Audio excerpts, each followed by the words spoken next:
Hello दोस्तों, नमस्कार। आज मैं एसपीडी साइंस का एक एक क्वेश्चन जो है आप लोगों को याद कराने जा रहा हूँ, एक एक पढ़कर, और उसको आप लोग को माइंड में कैसे ऑब्जर्व करना है इसको हम समझा रहे हैं।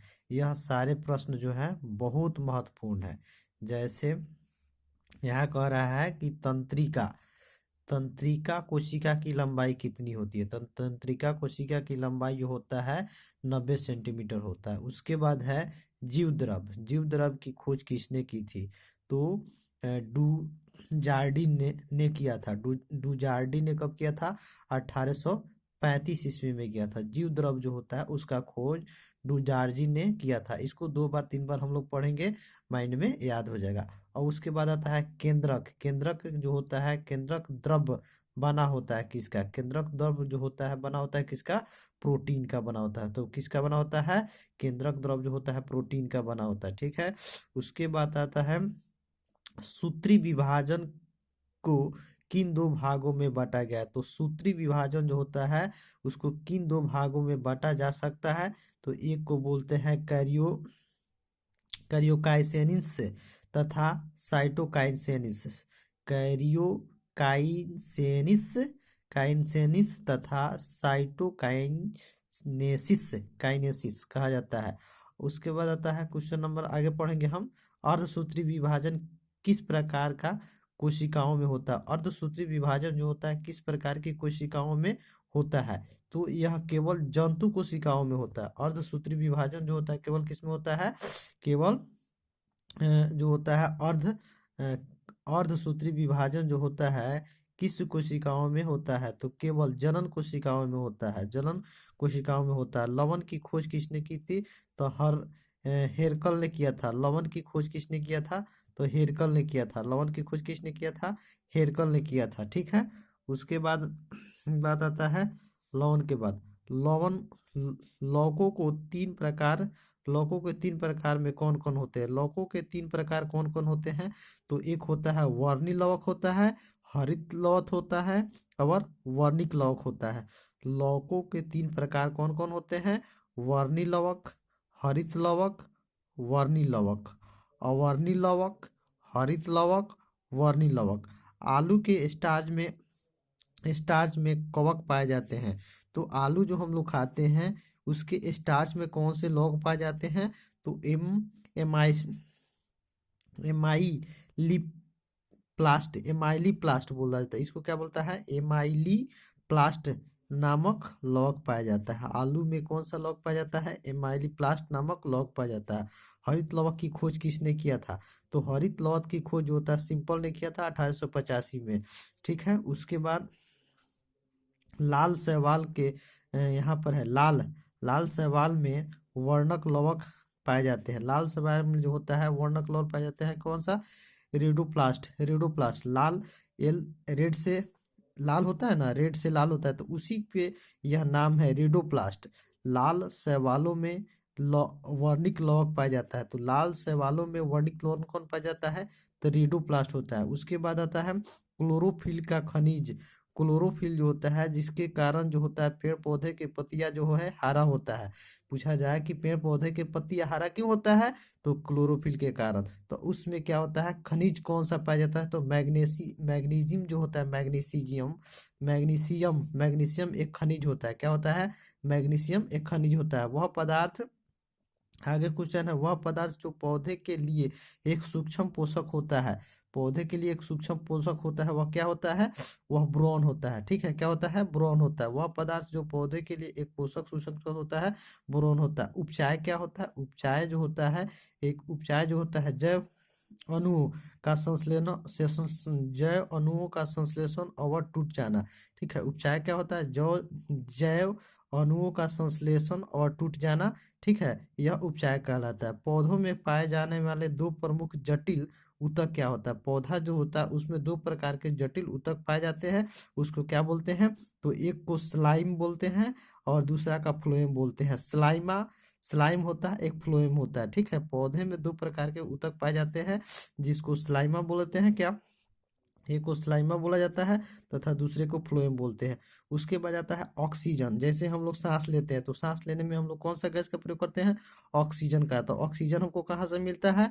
पेड़ पौधे से मिलता है। तो ऑक्सीजन जो है पेड़ पौधे से मिलता है। तो हम लोग को तो यह पता नहीं था कि यह क्या है, ऑक्सीजन है। तो ऑक्सीजन की खोज सबसे पहले किसने किया था? तो डार्विन नामक एक वैज्ञानिक था जिन्होंने 1880 ईस्वी में ऑक्सीजन की खोज की थी। ठीक है। तो यहाँ ऑक्सीजन की बात आता है। तो ऑक्सीजन जो है, ऑक्सीजन की खोज डार्विन नामक एक वैज्ञानिक था। ठीक है। ऑक्सीजन की खोज किसने की थी? डार्विन नामक एक वैज्ञानिक था जिन्होंने 1880 ईस्वी में किया था। ठीक है। तो याद हो गया होगा। ऑक्सीजन, ऑक्सीजन हम लोग को कहाँ से मिलता है? पेड़ पौधे से मिलता है। और जब ऑक्सीजन हम लोग को नहीं मिले तो हम लोग जिंदा नहीं रहेंगे। ठीक है। तो ऑक्सीजन मानव के लिए क्या है? जितने भी जीव हैं उसको ऑक्सीजन की जरूरत होता है। तो ऑक्सीजन की पूर्ति कहाँ से होता है? पेड़ पौधे से होता है। इसीलिए जो है प्रत्येक आदमी को एक एक पेड़ लगाना चाहिए। ठीक है। पेड़ पौधा को बचा कर रखना चाहिए। ठीक है। में जो होता है, सेब के आंतरिक कर्क रोग जो होता है किस तत्व की कमी से होता है? जैसे हम लोग एप्पल खाते हैं तो एप्पल में भी बीमारी होता है। एप्पल के आंतरिक कर्क रोग किस तत्व की कमी से होता है? तो बोरॉन नामक की कमी से होता है। सेब जो हम लोग खाते हैं, सेब के आंतरिक रोग जो होता है, सेब के आंतरिक कार्क कार्क काल क्या है? कार्क रोग जो होता है किस तत्व की कमी से होता है? तत्व जो होते हैं तत्व की कमी से होता है। तो ब्रोन नामक की कमी से होता है। जैसे देखिए, अब यहाँ बात आता है तत्व का। तो तत्व क्या होता है? तत्व जो होता है जैसे हमारे शरीर यानी संसार की जितनी भी वस्तुएं हैं वह पांच तत्वों से मिलकर बना होता है। तो पांच तत्व क्या होता है? तो चित्त जल गगन पवन समीरा, पांच तत्व मिलत बनत अधम शरीरा। यह केमिस्ट्री में जो है, केमिस्ट्री जिसको हम लोग रसायन शास्त्र बोलते हैं, उसमें जो है यह रसायन शास्त्र नामक एक वैज्ञानिक थे जिसको हम लोग कनाद बोलते थे। कनाद नामक एक थे। तो उन्होंने यह बात को कहा कि प्राकृतिक में जितने भी वस्तुएं होते हैं वह पांच तत्व के मिलकर बने होते हैं। तो चित्त जल गगन पवन समीरा, पांच तत्व मिलत बनत अधम शरीरा। ठीक है। उसके बाद आइए अगला क्वेश्चन हम बताते हैं कि क्रांतिक तत्व क्या होता है? क्रांतिक तत्व क्या होता है? तो क्रांतिक तत्व जो होता है जिसको एक में नाइट्रोजन होता है। तो नाइट्रोजन का रसायन में हम लोग एन से सूचित करते हैं। और उसके बाद आता है फास्फोरस आता है। उसके बाद पोटेशियम आता है। तो क्रांतिक तत्व होता है, क्रांतिक मतलब होता है क्रांतिक। इसके बिना हम लोग कोई भी चीज को जो है नहीं उत्पादन कर सकता है। इसी से जो है बहुत सारे चीजों का निर्माण होता है जिससे पेड़ पौधा है। तो पेड़ पौधा को जीवित रहने के लिए नाइट्रोजन चाहिए, फास्फोरस चाहिए, पोटेशियम चाहिए, तब ना वह पेड़ पौधा जो है विकास होगा, उसका डेवलप होता है या हरा भरा रहता है। ठीक है।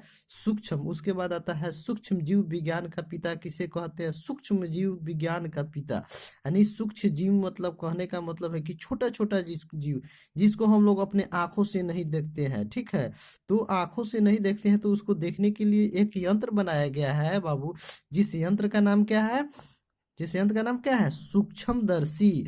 तो यह सूक्ष्मदर्शी जो होता है जिसको सूक्ष्म जीव विज्ञान का पिता, पिता माने सबसे पहले सूक्ष्म जीव का जो है खोज किसने किया था कि यह सूक्ष्म जीव है, नामकरण किसने किया था? तो लुई पास्चर नामक एक वैज्ञानिक था जिन्होंने सूक्ष्म जीव का खोज किया। उसी को हम लोग सूक्ष्म विज्ञान का पिता कहा जाता है।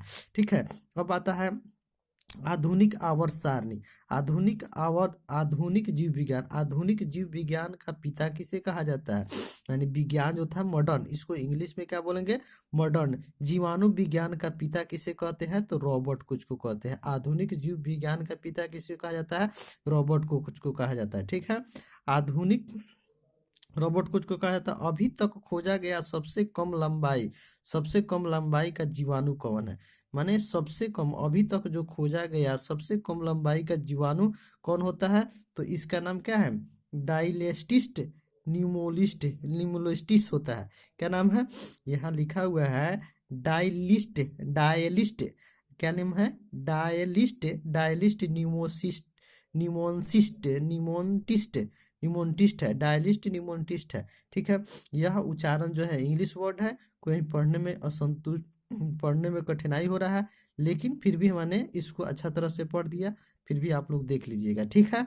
इसमें और जो भी यह हम वीडियो बना रहे हैं इसमें जो भी कोई त्रुटि हो भाई कमेंट में आप लोग जरूर बतलाइएगा, और वीडियो को ज़्यादा से ज़्यादा शेयर कीजिएगा और लाइक वीडियो का कीजिएगा कि हम जो है इससे और बेटर वीडियो आप लोगों को दे, और हमारे जो भी भाई हैं और जो भी तैयारी कर रहे हैं उनको अच्छा से अच्छा कंटेंट मिले, और वह जो है हम पढ़कर इसको जो है इनको याद कराते हैं और हम भी याद कर लेते हैं, ठीक है, जिससे मेरा भी रिवीजन होता है और उनका भी रिवीजन हो जाता है, ठीक है। तो इस तरह के लाइक और कमेंट करें जिससे हम और अच्छा से अच्छा कंटेंट आप लोग को पहुंचाए, ठीक है। कह रहा है कि अभी तक खोजा गया सबसे सबसे बड़ा अभी तक खोजा गया सबसे बड़ा जीवाणु कौन है। अब वहाँ सूक्ष्म जीव आया, यहाँ जीवाणु की बात आ रहा है, तो जीवाणु को सबसे बड़ा जो है कौन खोजा। उसके बाद कह रहा है कि बेटाजियाटो बेजियाटो, क्या नाम लिखा है, बेजियाटो बेजियाटो मिल्टाबियस, ठीक है, मिल्टाबिलियस बेजियाटो मिल्टाबियस ने इसका खोज किया था। जीवाणुओं की कोशिका, कह रहा है कि उसके बाद जीवाणुओं की कोशिका भित्ति बनी होती है। जीवाणु जो होता है उसकी कोशिका भित्ति किस चीज की बनी होता है, तो पॉलीसेकेराइड और लिपिड और प्रोटीन का बनी होती है, ठीक है। जीवाणुओं की कोशिका भित्ति बनी होती है किसकी, पॉलीसेकेराइड और लिपिड लिपिड और प्रोटीन का बना होता है, ठीक है। उसके बाद आता है जीवाणु, ठीक है। जीवाणु में लैंगिक जनन की खोज किसने किया था। जो जीवाणु जो होते हैं, जो भी जीवाणु होते हैं उसमें लैंगिक जनन होता है, ठीक है। लैंगिक जनन की खोज ने किसने किया था, तो लेडबर्ग तथा टेडम ने किया था। लेडबर्ग, जिसका नाम क्या था, लेडबर्ग तथा टेडम ने किया था, ठीक है। उसके बाद आता है मक्खन। मक्खन किस जीवाणु द्वारा बनाया जाता है। मक्खन जो दूध से बनता है, ठीक है, मक्खन कैसे बनता है, मक्खन किस जीवाणु से बनाया जाता है, तो मक्खन जो होता है एस्ट्रेपोकोलस एस्ट्रेपोकोलस लैक्टिस से बनाया जाता है, ठीक है, एस्ट्रेपोकोलस लैक्टिस से बनाया जाता है। विटामिन सी का संश्लेषण किस जीवाणु के द्वारा होता है। विटामिन सी का संश्लेषण जो होता है किस जीवाणु से होता है, टेजी बैक्टर द्वारा जो होता है, टेजिटोबैक्टर के होता है। विटामिन सी का संश्लेषण किसके होता है, टेजिटोबैक्टर के द्वारा होता है। सबसे छोटी विषाणु क्या होता है, सबसे छोटा, देखिए सबसे छोटा विषाणु क्या होता है, टैबैको निक्रोसिस वायरस होता है। सबसे छोटा विषाणु का नाम क्या होता है, टैबैको निक्रोसिस वायरस होता है। सबसे बड़ा जंतु कौन सा होता है, सबसे बड़ा जंतु विषाणु, सबसे बड़ा जंतु विषाणु लिखा हुआ है। सबसे बड़ा जंतु विषाणु किस होता है, पोटैशो फीवर वायरस होता है। पोटैटो क्या लिखा है, पोटैटो फीवर बीमारी होता है, ठीक है। देखिए